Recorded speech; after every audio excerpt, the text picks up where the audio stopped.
नमस्कार, मैं हूं ज्योति सिंह। चुनावी चर्चा में शुरुआत करते हैं। मध्य प्रदेश विधानसभा चुनावों को लेकर अब सरगर्मी तेज हो गई है। कांग्रेस की ओर से उम्मीदवारों की दूसरी सूची को जारी कर दिया गया है। गुरुवार यानी कि 19 अक्टूबर को कांग्रेस की तरफ से जारी दूसरी उम्मीदवारों की सूची में 88 प्रत्याशियों को जगह दी गई। साथ ही पार्टी ने दूसरी लिस्ट में पुरानी 3 सीटों से उम्मीदवारों के नामों में बदलाव किया है। दरअसल कांग्रेस ने अपनी दूसरी लिस्ट के साथ राज्य की 230 विधानसभा सीटों में से 229 के लिए अपने उम्मीदवारों का नाम साफ कर दिया है।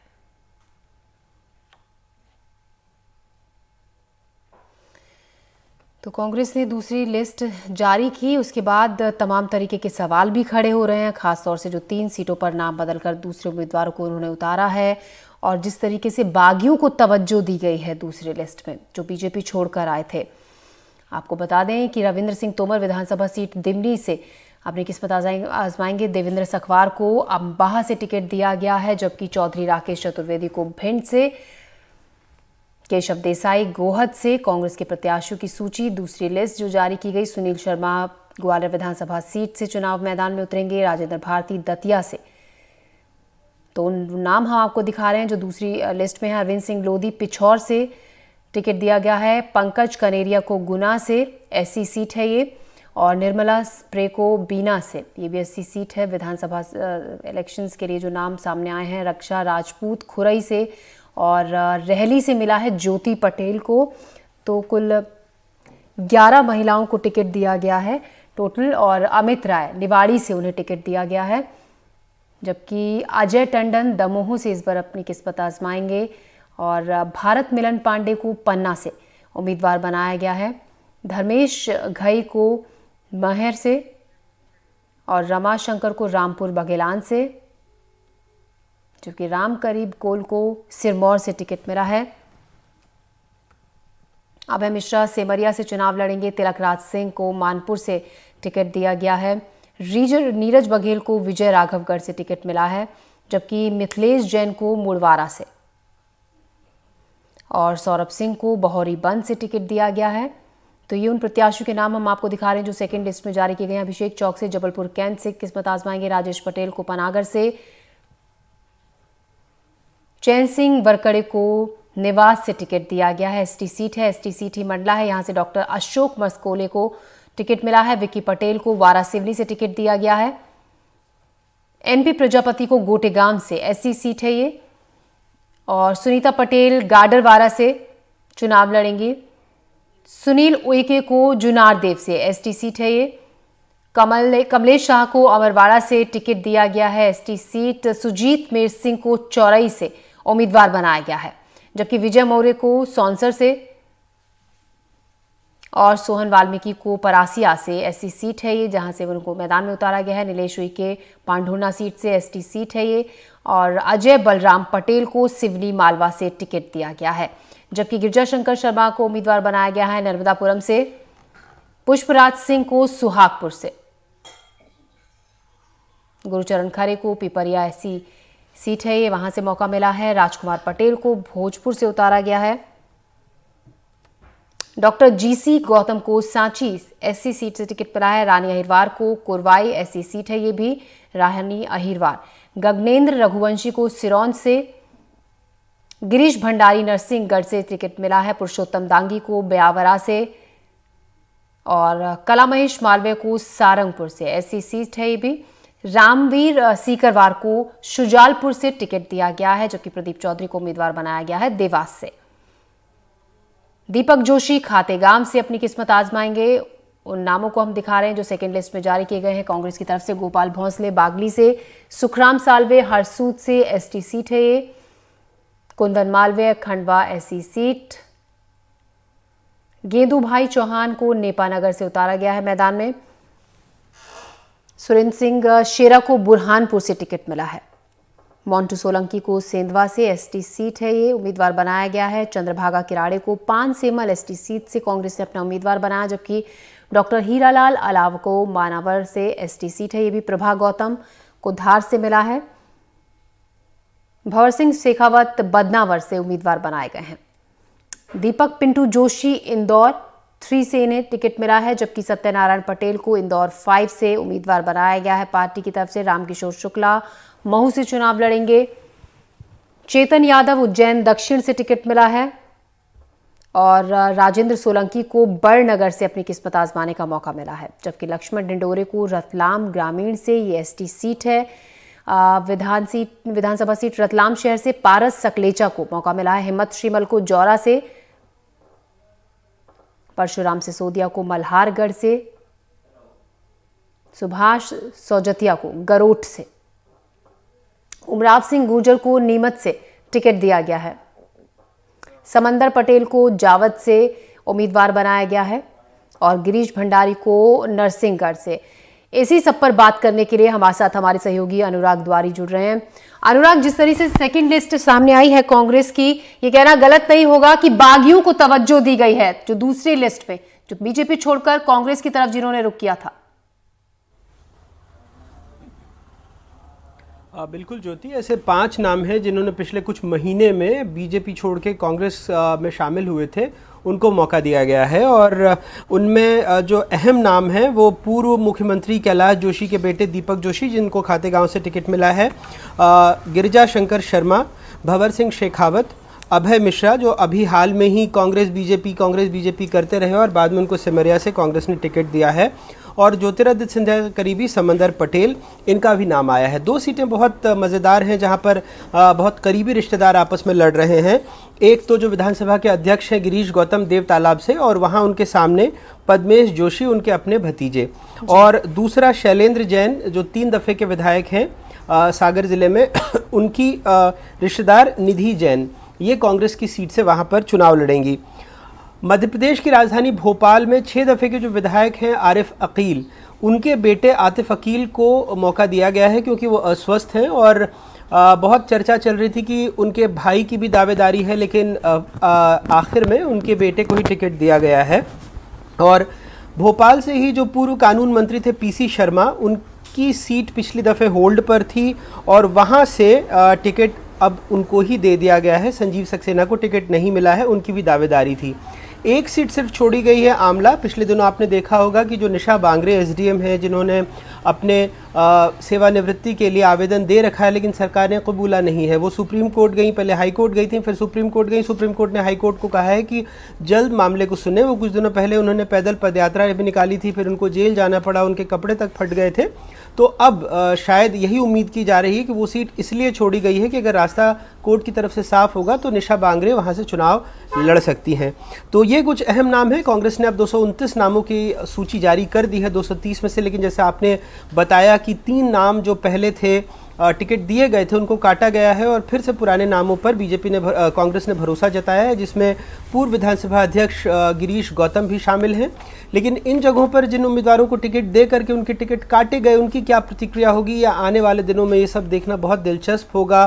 कांग्रेस के दफ्तर में क्या प्रतिक्रिया होती है, क्योंकि कई बार हमने देखा है कि कांग्रेस के दफ्तर में तोड़फोड़ तक हो जाती है, तो उस पर क्या प्रतिक्रिया होगी। नाराज लोगों को या उन्हें मना लिया जाएगा, घर बैठने को कह दिया जाएगा और पार्टी के लिए काम करने को कहा जाएगा, ये देखना बहुत दिलचस्प होगा। इसके अलावा जो कुछ और बहुत अहम नाम हैं, जैसे अरविंद लोधी जो शैलेंद्र सिंह को पिछौर सीट से जो टिकट दी गई थी उनको दोबारा दे दिया होगा। राजेंद्र भारती, जैसा आपने कहा। कुछ और नाम बहुत रोचक मुझे लगे, जैसे कांग्रेस ने इस बार जयस के जो डॉक्टर हीरालाल अलावा हैं, पिछले दिनों उनकी शादी में शिवराज सिंह चौहान भी गए थे और बहुत चर्चा चल पड़ी थी कि कहीं वो बीजेपी में तो नहीं आ रहे हैं, लेकिन पिछली दफे वो कांग्रेस के सिंबल पे लड़े थे, कांग्रेस के चुनाव चिन्ह पर लड़े थे और इस बार कांग्रेस की तरफ से ही उनको टिकट मिला है। अनुराग जी, आप हमारे साथ बने रहिएगा, माफ कीजिएगा आपको बीच में रोक रही हूँ। हमारे साथ कांग्रेस नेता ब्रजभूषण नाथ भी जुड़ गए हैं और बीजेपी नेता राजपाल सिंह सिसोदिया हमारे साथ जुड़ गए हैं, साथ ही हमारे वरिष्ठ सहयोगी देवश्री मल्ली भी हमारे साथ जुड़ गए हैं। स्वागत है आप सभी का। सवाल आपसे है ब्रजभूषण जी, जिस तरीके से जो दूसरी सूची सामने आई है, अब पार्टी में गुटबाजी की बातें हो रही हैं, पार्टी में कहीं ना कहीं विरोध के स्वर आगे है, जैसा कि अभी हमारे सहयोगी अनुराग हमें बता रहे थे कि आने वाले वक्त में वो भी देखने को मिलेगा, क्योंकि जो इतने वक्त से जो पार्टी के कार्यकर्ता, जो उम्मीदवार जमीन से जुड़े हुए थे, मेहनत कर रहे थे इस उम्मीद में कि उनका नाम आएगा सूची में, लेकिन उनको दरकिनार कर उन नेताओं को टिकट मैदान में उतारा गया, टिकट मिला जो दूसरी पार्टी से अभी जिन्होंने बीजेपी ज्वाइन की है। विरोध तो आगे आने वाले दिनों में पार्टी में होगा। निश्चित तौर पर ज्योति जी,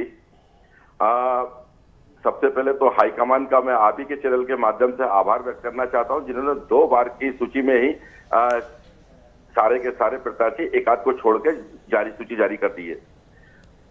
हमारे जो वरिष्ठ नेता हैं मध्य प्रदेश में जितने भी हैं, सभी लोग बढ़िया मध्य प्रदेश में काम कर रहे हैं और एक मत से काम कर रहे हैं कि मध्य प्रदेश में कमलनाथ जी को मुख्यमंत्री बनाना है। और मध्य प्रदेश की जनता एक ही बात के लिए तय करके बैठी है कि वो भारतीय जनता पार्टी का सर्वे हो और इस देश के बड़े बड़े चैनलों के माध्यम से जो सर्वे आए हैं और जो आरएसएस ने खुद जो संघ ने जो सर्वे किया है, उस सर्वे में लगातार कांग्रेस बहुमत की ओर अग्रसर है। और कमलनाथ जी को मुख्यमंत्री बनाने के लिए सबसे बड़ी बात है कि हर मध्य प्रदेश का कार्यकर्ता, मध्य प्रदेश की जनता और मध्य प्रदेश के नेता और दिल्ली के जो हमारे वरिष्ठ नेता आए हुए हैं, सभी एक ही मत से कमलनाथ जी को मुख्यमंत्री बनाना चाहते हैं। सबसे ज्यादा तो अनुराग जी ने हमेशा कांग्रेस को कवर किया है और अनुराग जी भी जानते हैं कि इस बार कांग्रेस में ज्यादा द्वंद्व और ज्यादा तोड़फोड़ की जो पीसीसी की बात कर रहे हैं वो नहीं होने वाली है। सबसे ज्यादा नजर रखनी पड़ेगी हम सबको इस बार भारतीय जनता पार्टी के कार्यालय में, जहां पे सबसे ज्यादा उठापटक और धमाचौकड़ी और जो अनुशासन की पार्टी कही जाती है हिंदुस्तान के अंदर, जहां बोलते हैं कि ये अनुशासन की पार्टी है भारतीय जनता पार्टी, सबसे ज्यादा विद्रोह, सबसे ज्यादा वो सवाल बृजभूषण जी, मैं माफी चाहता हूं, वो सवाल तो हम बीजेपी से पूछेंगे ही, लेकिन चूंकि आपके यहां पर अभी कुछ दिनों पहले ही कपड़ा फाड़ द्वंद्व शुरू हो गया था और बाद में उसको कहा गया कि मजाक में हमने ये बातें कही है, मंच से बातें कही गई, लेकिन ट्वीट तो दिग्विजय सिंह नहीं किया था, उसके बाद किसी मीडिया ने नहीं किया, तो ये बातें दोनों दलों पर लागू होती हैं। फिलहाल आपसे जो सवाल है आपकी लिस्ट को लेकर के है, क्योंकि जैसा ज्योति भी पूछ रही थी कि 5 ऐसे विधायक हैं जिन्होंने हाल में ही जो बीजेपी से कांग्रेस में शामिल हुए उनको मौका मिला, तो वहां के नेता तो नाराज होंगे ना, जो बरसों से कांग्रेस के लिए काम कर रहे हैं। निश्चित तौर पर अनुराग जी, सबसे पहले मैं आता हूं जावद विधानसभा क्षेत्र में, 230 विधानसभा क्षेत्र क्रमांक है, समंदर पटेल जी। समंदर पटेल जी की विधानसभा में पिछले बार भी समंदर पटेल, राजकुमार पटेल, कांग्रेस से छोटी मोटी गलती हुई थी कि राजकुमार अहिर को टिकट दिया था 2 बार के टिकट वाले को, और जो वो चुनाव हार गए थे और समंदर पटेल जी टिकट मांगते मांगते निर्दलीय चुनाव लड़े थे और 36,000 वोट ले गए थे और उसके बाद वो सिंधिया जी के खेमे में चले गए और भारतीय जनता पार्टी में शामिल हो गए थे।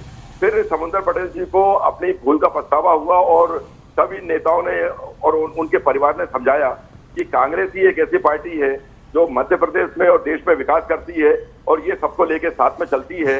इसीलिए समंदर पटेल जी को पुनः हाईकमान ने और कमलनाथ जी ने और बड़े सोच समझ के टिकट दिया है।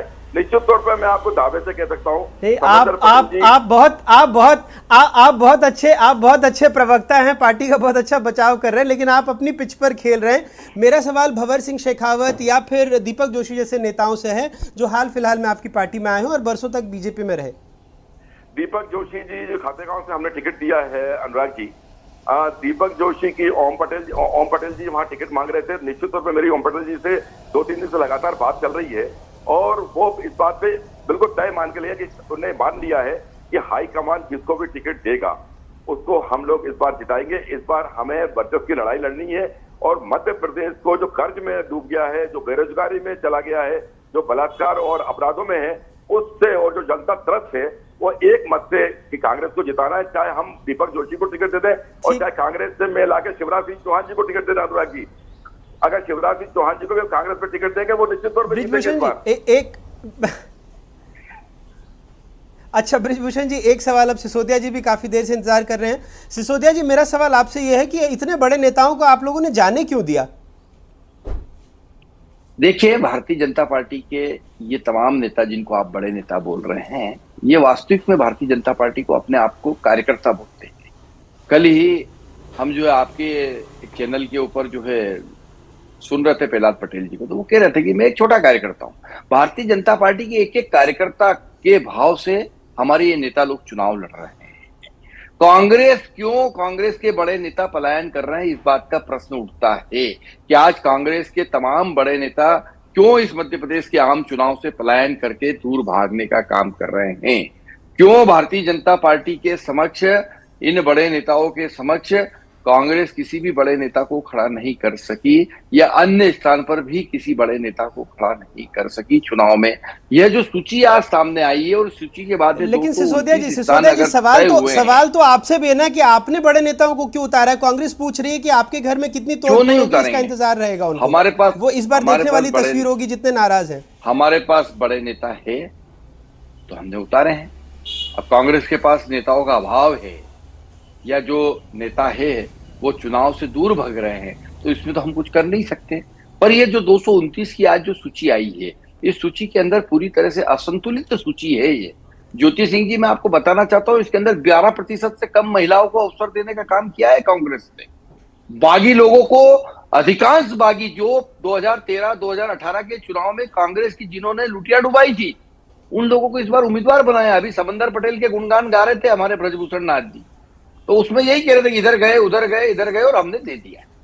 तो ये इस प्रकार के इधर गए उधर गए और हमने दे दिया वाला है। बहुत अच्छा, आप दोनों से सिसोदिया जी माफी चाहता हूं, एक छोटा सा मेरा एक छोटा सा इंटरवेंशन है। चूंकि अभी ब्रजभूषण नाथ जी बजट की बात कह रहे थे, तो जो घोषणाएं कांग्रेस ने की, लगभग 65,000 करोड़ रुपए की घोषणाएं कर चुके हैं। आप लोग 30,000 करोड़ रुपए से ऊपर की घोषणाएं कर चुके हैं।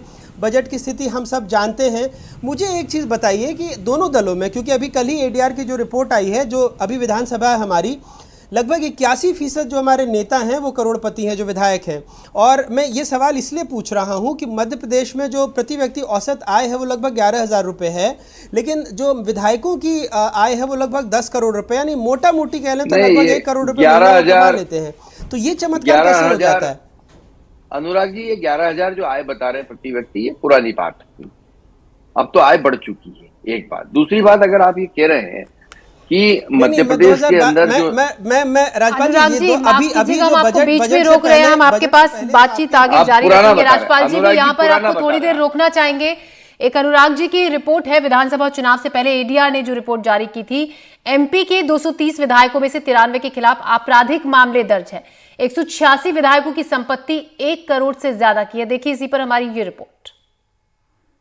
17 नवंबर को मध्य प्रदेश में मतदाता अपने मताधिकार का प्रयोग करेंगे और अपने नए नुमाइंदे यानी अपने विधायक चुनेंगे, और उसके बाद वो चुने हुए विधायक अपनी सरकार बनाएंगे। लेकिन इसके पहले जो विधानसभा अभी मौजूद है और उसमें जो जनता के नुमाइंदे मौजूद हैं, उनकी कुंडली खगालता है एसोसिएशन फॉर डेमोक्रेटिक रिफॉर्म, जिसने अपनी रिपोर्ट जारी कर दी। और इस रिपोर्ट को हर एक मतदाता को जानना जरूरी है, जिसके मुताबिक मध्य प्रदेश की विधानसभा में जो बीजेपी के 129 विधायक हैं, उसमें से 30% पर आपराधिक मामले दर्ज हैं, और कांग्रेस के लगभग 54% जो विधायक हैं उन पर आपराधिक मामले दर्ज हैं, और जो बसपा के एकमात्र विधायक हैं उन पर भी आपराधिक मामला दर्ज है। 3 निर्दलीय जो विधायक है उसमें से 1 पर आपराधिक मामला दर्ज है। लेकिन अगर आप कुल विधायकों की बात करें तो 93 विधायक ऐसे हैं, यानी लगभग 40% जिन पर आपराधिक मामले दर्ज हैं, और लगभग 20% ऐसे विधायक हैं जिन पर गंभीर आपराधिक मामले दर्ज हैं।